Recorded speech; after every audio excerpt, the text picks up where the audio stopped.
తెలంగాణ ప్రభుత్వం రైతులకు శుభవార్త చెప్పింది. త్వరలోనే అన్నదాతల అకౌంట్లలోకి డబ్బులు జమ కానున్నాయి.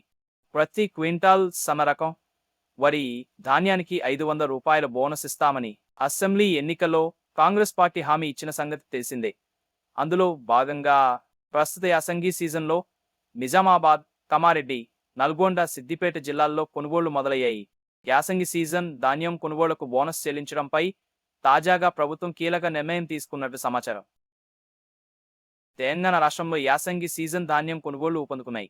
వరి కోతలు ముమ్మరంగా సాగుతుండటంతో రాష్ట్ర వ్యాప్తంగా ఇప్పటివరకు 1000కి పైగా కొనుగోలు కేంద్రాలను అధికారులు ప్రారంభించారు. రానున్న రోజుల్లో ఈ సంఖ్య మరింత పెరిగే అవకాశం ఉండటంతో మొత్తం 8,000 కొనుగోలు కేంద్రాలను ఏర్పాటు చేయాలని లక్ష్యంగా పెట్టుకున్నారు.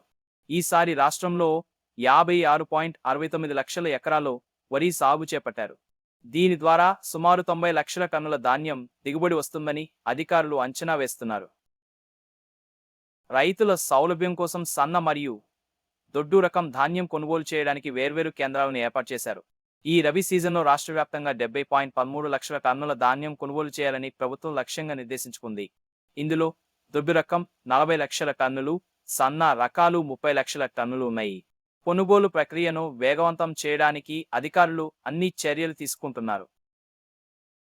ఈ వీడియో మీకు నచ్చినట్లయితే లైక్ చేసి మీ అభిప్రాయాలను కామెంట్ ద్వారా తెలియజేసి సబ్స్క్రైబ్ చేసుకోవడం మర్చిపోకండి.